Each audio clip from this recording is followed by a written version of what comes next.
자, 오늘 말씀은 인생은 선물이다 라는 제목을 가지고 말씀을 나누고자 하는데요. 야고보서 1장 17절, 18절 말씀, 아까 암송했던 말씀하고요. 그 다음 말씀이거든요. 같이 한번 합독해서 다시 한번 읽도록 하겠습니다. 야고보서 1장 17절, 18절입니다.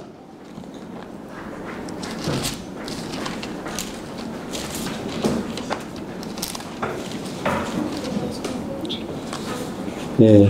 야고보서 1장 17절 18절 아까 읽었던 본문 말씀 각양 좋고 은사와 온전한 선물이 다 위로부터 빛들의 아버지로부터 내려오나니 그는 변함도 없으시고 회전하는 그림자도 없으시니라.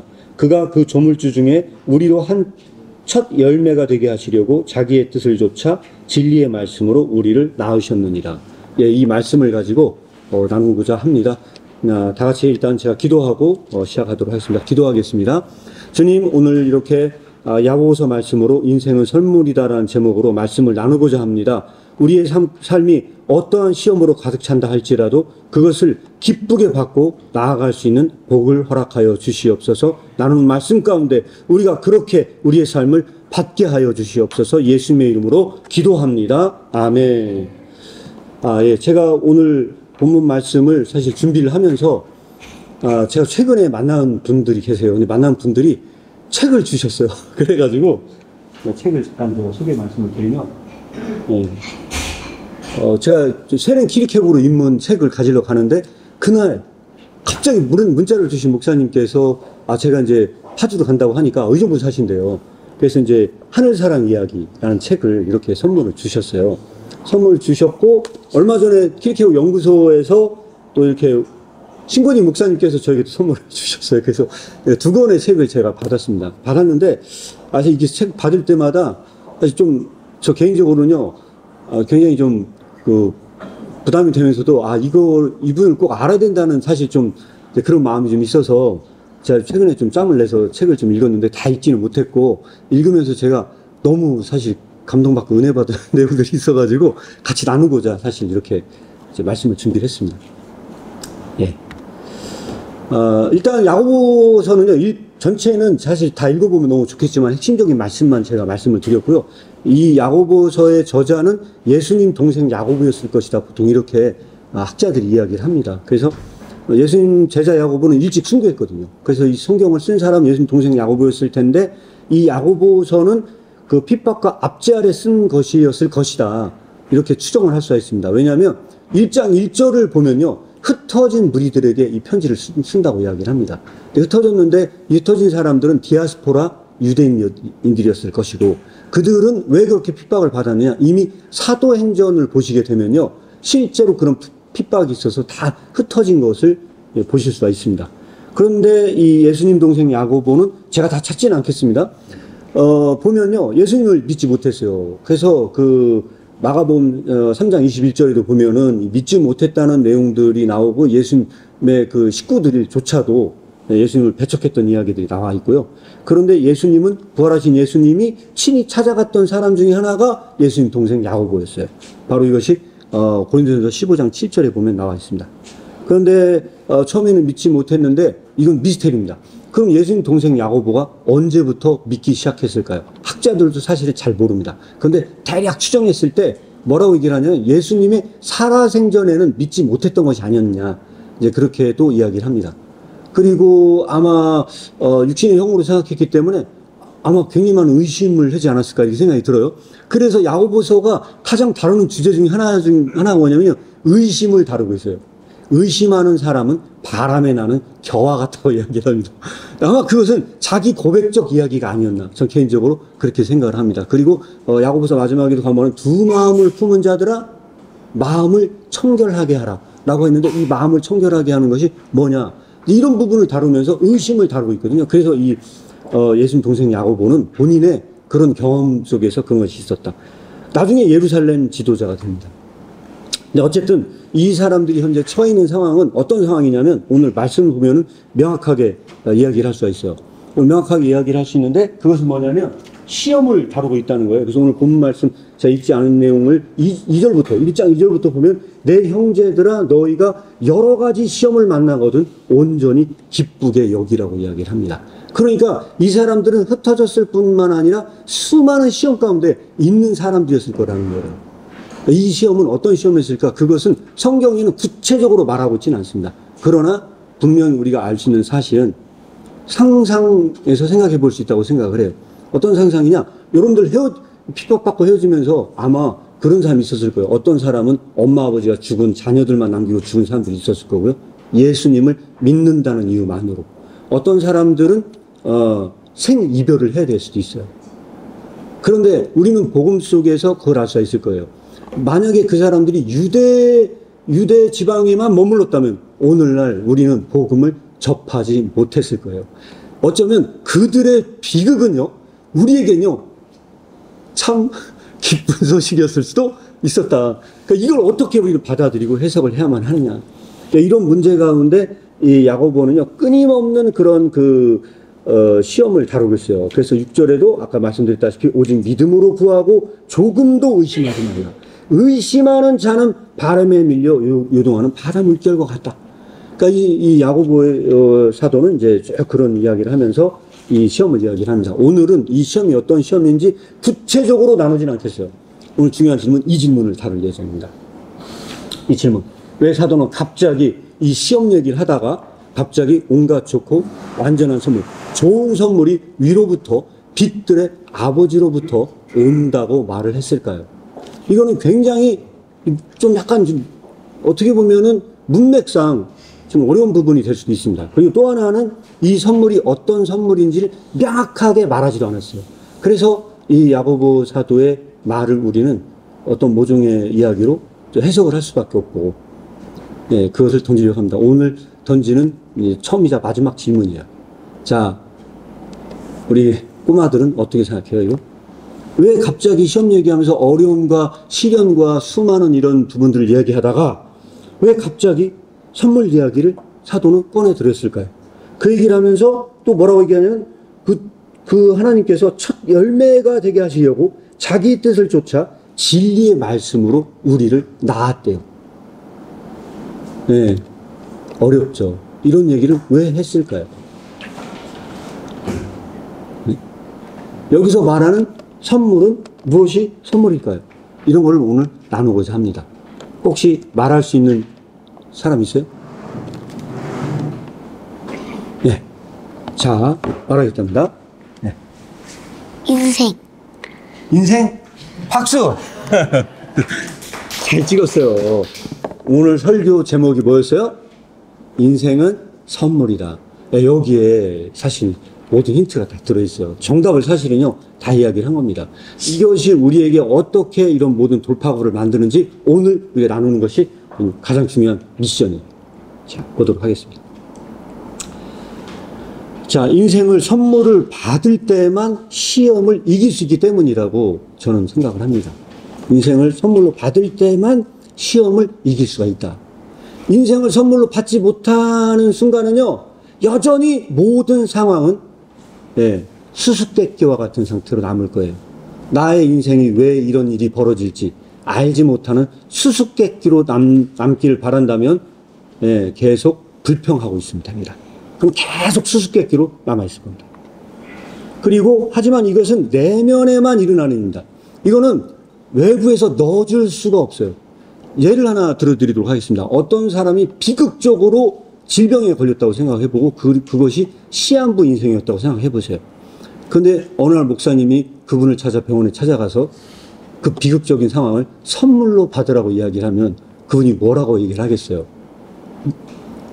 화를 내면서 당장 나가라고 할 거예요. 왜냐하면 그것은요, 외부에서 목사님이 넣어준다고 해서 누군가 그 비극적인 상황을 선물로 받으라고 해서 그건 받을 수 있는 게 아니에요.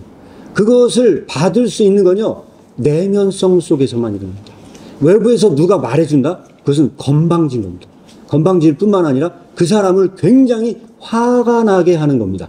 그런데 제가 심리학 서적의 책을 읽는데 제가 가장 좋아하는 책 중에 하나가 빅터 프랭클이라는 심리학자인데 이 사람이 한 얘기를 제가 봤었어요. 근데 뭐라고 얘기를 하냐면요, 대부분의 많은 사람들이 시한부 인생을 판정을 받잖아요. 그럼 화를 낸대요. 속으로 분노를 한대요. 왜 나에게 이런 일이 닥칠 수밖에 없는지 그것을 끊임없이 화를 내고 자기에게 그 분노를 삭힐 수 없을 만큼 굉장히 많은 그런 내면 속에서의 그 분노가 올라온대요.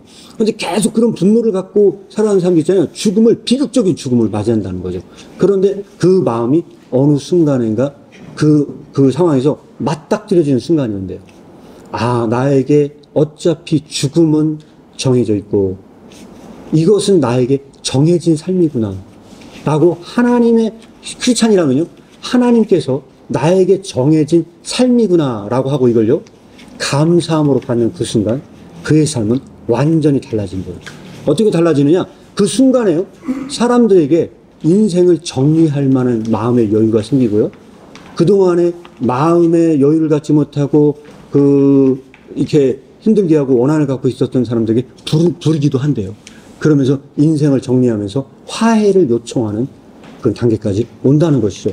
길게 설명은 하지 않더라도 어쨌든 이런 사람들의 가장 기본적인 것은 뭐냐면요, 그의 삶을 그대로 수용하고 받아들였다는 겁니다. 이런 사람들에게 일어나는데 이것은 내면에서만 일어나는 거지 밖에서 누가 주어줄 수 없는 지식이라는 거죠.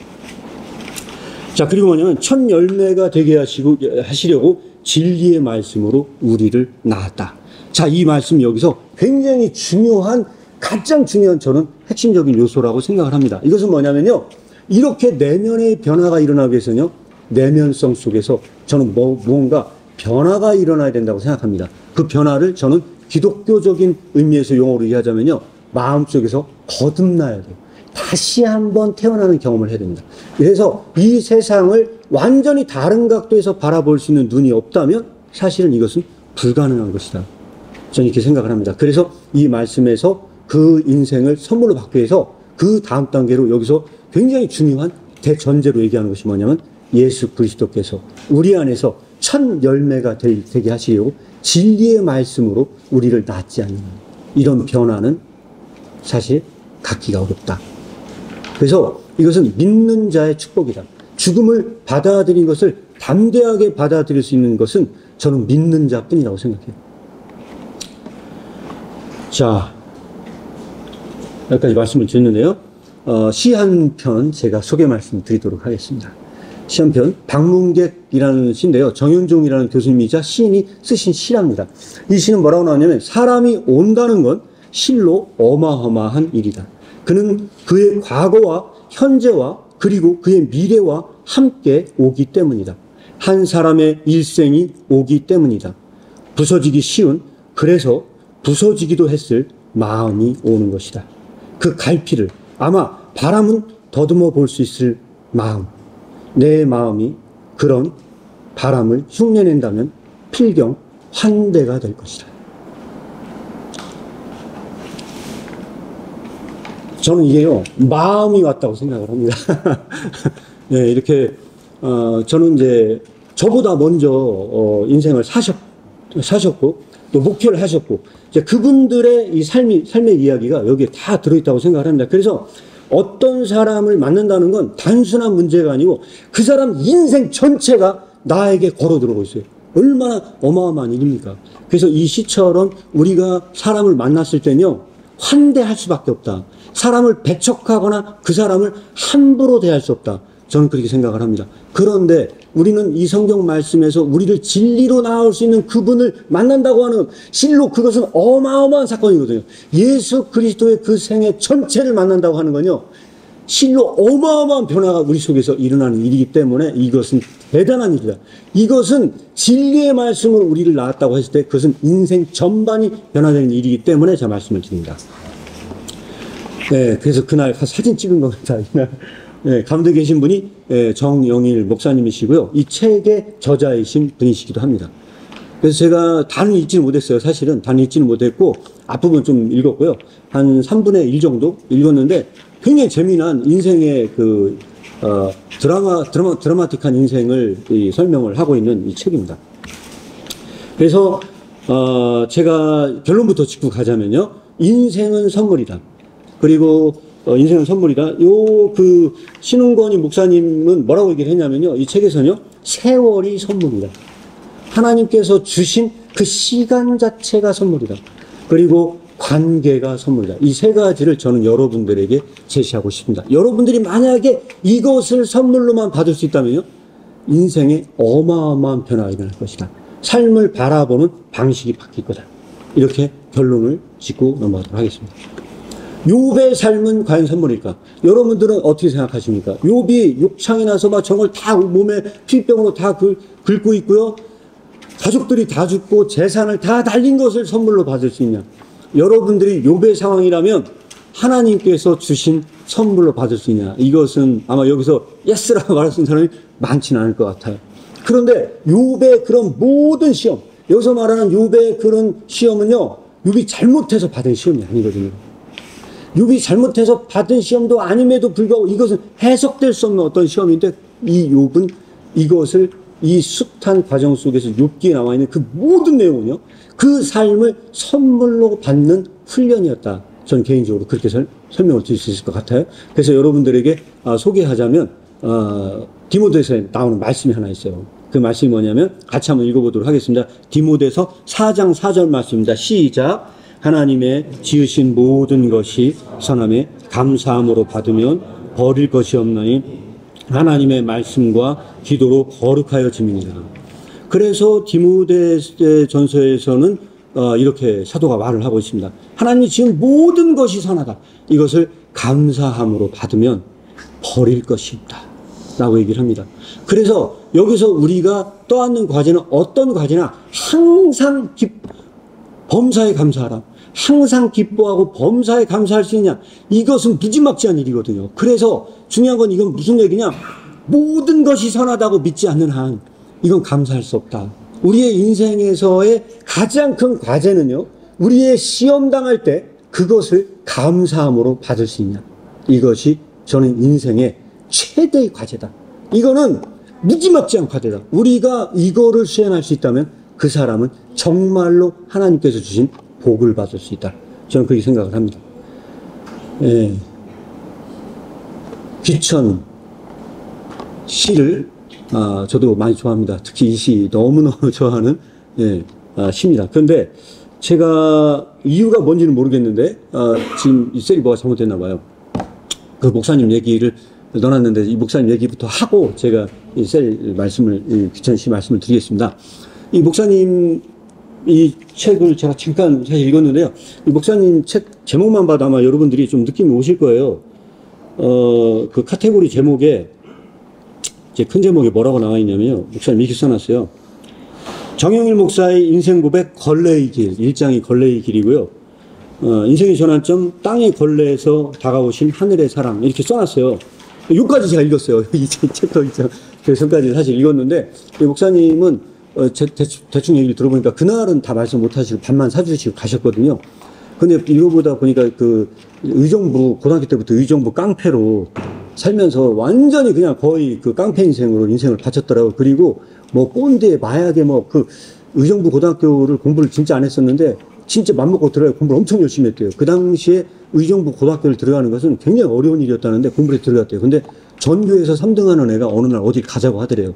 그 학생이 꼬드긴 게 뭐였냐? 그게 이제 그 마약이었어요. 그래서 그다음부터 완전히 망가진 인생을 살면서 그 나중에 이제 20대 넘어서까지 정신 못 차리고 결혼을 하고 하는데 그때 부모님은 교회를 예수를 늦게 믿으셔가지고 어머님이 이제 지금도 아직 살아계신 것으로 알고 있고요. 지금 목사님으로 계신 걸로 알고 있습니다. 근데 그 아버님 뭐 하면서 막 완전 바나나로 살았고요. 교회 가는 걸 가장 싫어했고. 그렇게 했는데 아버님이 돌아가시면서 유언으로 남긴 것이 야 너는 목사가 돼야 된다 그러고 돌아가셨대요.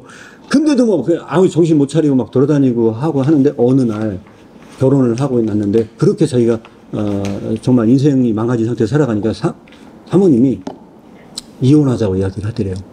자기가 그 이혼하자는 얘기를 듣고 그때만큼 자기가 화를 낸 적이 없었대요. 그래가지고서 막 어마어마하게 불같이 화를 내고 난리를 치고 났는데 자기가 진짜 인생을 왜 살아야 되는지 모르겠더래요. 그래가지고 그런 많은 이야기 끝에 어디를 가게 됐냐. 부산에 태종대 자살바위를 찾았대요. 그리고 가서 떨어져서 죽으려고 하는데 그날만큼 그렇게 바다가 무서운 바다가 없더래요. 그래가지고서 그 바닷속에 뛰어들기 떠들으려고 하는데 거기서 아주 그 감미로운 음악 소리가 들리면서 막 그 노래 부르면서 막 그 부른 소리가 들려오더래요. 그래서 보니까 어떤 애들이 교복을 입고 고등학생들이 술을 먹고 그래도 놀고 있더래요. 그래가지고 죽기 전에 가가지고 술 한 잔 먹고 죽어야겠다 싶어가지고 그 학생들 찾아갔다. 그러면서 술 좀 한 잔 줄 수 있나 했더니 아저씨는 꺼지라고 이야기를 하더래요. 그래가지고서 그 얘기를 딱 들었을 때 애들한테 그랬대요. 야, 내가 니들 같을 때가 있었다. 니들 같을 때가 있었는데 내가 지금은 인생이 한탄스러워서 내가 술 한 잔 먹고 죽으려고 하는데 야, 술 좀 줄 수 있냐. 딱 하니까 애들이 갑자기 조용해지더래요. 그랬더니 아씨 죽지 마세요. 그래서 애들이 거기서 설득을 하더래요. 그래서 거기서 애들이 설득을 당하고 죽으려고 하다가 올라왔대요. 그리고 마지막 자기가 장면이 뭐냐, 우리 아버지가 그렇게 얘기를 했고 엄마가 목사인데 내가 한 번만 내가 예수께 내가 매달려 보겠다 해서 들어가서 기도원에 들어가서 금식하면서 매달렸대요. 그러다가 본인이 주님을 만났대요. 그러면 이 목사님이 그동안 그 살아온 숱한 세월 속에서 있었던 그 시험은요, 그 목사님은요 버리고 싶었던 거예요. 뭘로? 죽음과 자살로 버리고 싶었던 삶이었던 거예요. 그런데 지금 이 책에서 그거는 뭘 자랑하고 있습니까? 이 책을 쓸 만큼 그의 걸레 같은 인생을 자랑하고 있어요. 이것은 무엇을 의미합니까? 예수를 믿으면 우리의 삶은 변화된다. 그 해석의 방식이 바뀌어요. 그랬을 때 우리는 그 비극적 현실조차도 하나님의 영광으로 바뀝니다. 그래서 저는 이것이 바로 믿는 자가 바라보는 시야가 달라진다는 것을 뜻한다고 생각을 합니다. 그리고 여러분들에게 소개시켜드리고 싶은 시가 바로 천상병의 귀천이라는 시입니다. 1970년에 이 귀천이라는 시를 발표를 했었고요. 그는 1967년에 동백립 사건으로 억울하게 6개월 동안 옥고를 치릅니다. 이거는 얘기하자면 굉장히 긴 얘기여서 다른 말씀을 못 드리겠고요. 간첩으로 몰려요. 몰리는데 실제로 동독에 갔다 와서 그 간첩 사건으로 연루된 친구는 풀려나요. 진짜 억울하게 옥살이해서 들어가게 되는 거거든요. 그래서 옥고를 치르게 되는데 6개월 동안 몸이 다 만신창이가 됩니다. 간첩 사건으로 몰리면서 정기 고문을 당해서 후유증으로 시달리게 되는데 결국은 체중이 40kg까지 줄었고요. 성기능도 다 잃었고 아이도 낳을 수 없었고 치아도 다 빠졌고 말을 더듬는 버릇까지 생겼대요. 그는 한동안 정신착란에 가까운 증세까지도 보였던 그런 삶을 살았던 분이 이 천상병 시인인데요. 이분은 또 굉장히 천재였었나 봐요. 일본으로 유학 가서 공부도 굉장히 잘했고 또 서울대학교도 상경대도 나오셨고 했는데 워낙 삶 자체가 나그네 같은 인생을 살았던 분이셨어요. 처음에는 기독교 신자였는데 나중에 천주교로 개종이 됐다고 위키피디아에서는 봤습니다.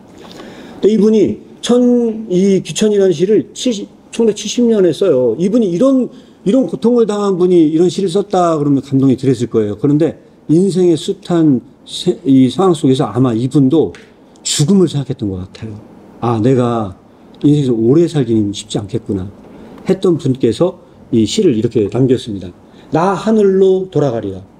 새벽빛 와 닿으면 쓰러지는 이슬 더불어 손에 손잡고 나 하늘로 돌아가리라. 노을빛 함께 단둘이서 기슭에서 놀다가 구름이 손짓하면은 나 하늘로 돌아가리라. 아름다운 이 세상 소풍 끝내는 날 가서 아름다웠더라고 말하리라. 자, 여러분, 이 천상병의 삶을 보면은 이 사람이 과연 진짜로 인생을 소풍이라고 말할 것만큼 아름다운 것 같아요? 아니면 비극적인 삶이라고 생각하십니까? 대다수의 많은 사람들은 이분의 삶을 보면요, 절대 소풍이라고 말할 수 없을 거예요. 그리고 그의 삶은 이 세상의 비극 중에서 가장 큰 비극이라고 말했을 것이고, 역으로 이렇게 얘기했을 거예요. 이 사람의 삶은 욥과 같다. 성경에 나온 욥이 실제로 이 세상에서 살아가는 사람이 있었다. 아마 이렇게 말할 수 있을 것 같습니다. 그런데 그 사람은 뭐라고 이야기를 하냐? 그 고문을 당한 후 3년 후에 시를 썼을 때 나는 이 인생을 소풍이라고 말할 것이고 아름다웠더라고 말할 것이다 라고 하는 것은요, 신앙의 자세로 이것을 하나님께서 주셨다고 하는 것을 받지 않는 한 이것은 불가능한 시라고 저는 생각을 합니다. 온갖 좋고 완전한 선물은 위로부터 빛들의 아버지로부터 내려오나니 라고 얘기했을 때 우리에게 그 선물을 받는 가장 어려운 과제는요, 바로 우리의 처절한 그 현실을요, 선물로 받는 것이고요. 여기서 더 어려운 과제는 그거를 아름답게 가꾸는 겁니다. 나의 인생을 그냥 놓는 게 아니고 아름답게 가꾸는 겁니다. 그래서 그 나의 비극적인 그 현실을 뭘로 만드는 거냐? 에덴 동산으로 만드는 겁니다. 여기 앉아 계신 모든 분들은 우리의 그 어려운 현실을 에덴 동산으로 바꿔야 할 막중한 사명이 있습니다. 그리고 저는 이 기천의 시를 쓴 천삼병 시인은요, 나중에 강경화로 죽으면서 살아가는데 그에게 제가 볼 때 거의 저기 여러 가지 일화가 있거든요. 여러 가지 일화가 있는데 하나 일화를 말씀을 드리자면, 정신병원에 넣은 겁니다. 워낙 이제 이상한 삶을 기괴한 삶을 살다 보니 정신병원에 넣었는데, 그리고 나서 나왔어요. 나왔는데 돈이 없었대요. 정말로 거지처럼 산 거예요. 거지처럼 살았는데 이게 이제 이게 교통비가 없었나 봐요. 그래서 친구를 만나기로 했는데 곁에 하다가 뭘 훔쳤대나 그래가지고 써 있는데 잡혔대요. 잡혔는데 경찰이 딱 보니까 모습이 완전 거짓골을 하고 있거든요. 그러니까 경찰이 전화를 해가지고 다시 정신병원에 넣었대요. 친구들은 그 만나기로 한 친구가 안 오다 보니까 죽은 줄로 알았대요. 그래가지고 천상병 시인이 죽었다 하고 선포를 하고 유고집을 내놨대요. 이 사람이 죽었으니 남은 시집을 이 사람이 모은 걸 시집을 해서 시집을 내놓자. 그래서 천상병 시인은요, 죽기 전에 유고집이 나온 최초의 시인이었답니다. 이제 이것이 이제 이 천상병 시인의 일화 중에 하나입니다. 예. 제가 지금 여기까지 말씀을 드렸는데요. 여기까지 여러분들은 천상병 시인의 삶까지도 이야기를 들었습니다. 여러분들의 삶은 어떠신지요? 지금까지 살아온 삶을 봤을 때, 저도 사실 굉장히 어려운 삶을 살았으나 여기 정영일 목사님이 이 살아온 삶에 비해 보면요, 나는 아무것도 아니구나 할 정도로 그런 삶을 살았어요. 근데 지금 이 정영일 목사님이 그럼 어떤 일을 하고 계시냐? 그렇게 어마어마한 인생의 변화를 겪고 난 다음에 이야기를 이 부대찌개를, 의정부 부대찌개를 저한테 이렇게 사주시면서 말씀을 들려주셨어요. 들려주셨는데 그분이 뭘 하고 계시냐면요, 교도소 수감자들을 밥을 제공해 주는 일을 하고 계십니다. 네, 밥을 제공해 주는 일을 하고 계시고, 이 교도소 사역을 열심히 하고 계세요. 얼마나 그분이 이 정영일 목사님의 그런 타락하고 과거의 정말 억길로 나갔을 때 그 삶을 이용해서 하나님이 역으로 그 사람들을 구원하는 사역을 쓰는 그런 일을 담당하고 계세요. 근데 이분이 저를 왜 만나자고 했느냐? 히리케오로 작품을 읽다가 너무나 큰 도전을 받으셨어요. 그래서 배우고 싶다고 저한테 연락을 주셨어요. 그러면 저는 얼마나 큰 은혜를 경험하는 겁니까? 낯선 땅에, 의정부에 아는 사람이 한 명도 없는 그곳에 제가 책을 가지러 가다가 어떤 낯선 사람의 대접을 제가 받은, 저는 얼마나 은혜를 받은 사람입니까? 그분이, 저도 알지 못하는 그분이 저한테 오셔서 한 수 배우고 싶다고 말씀하시고 가셨어요.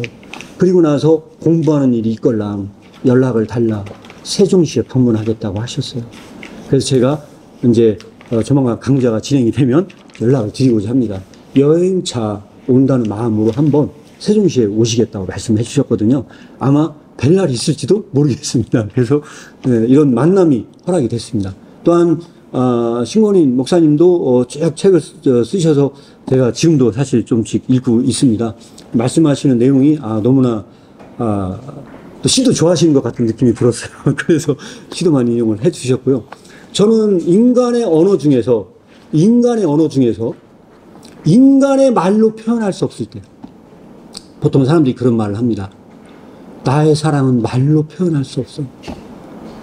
말로 다 담을 수 없다고 생각했을 때 유일하게 말로 표현할 수 있는 언어가 시라고 생각해요.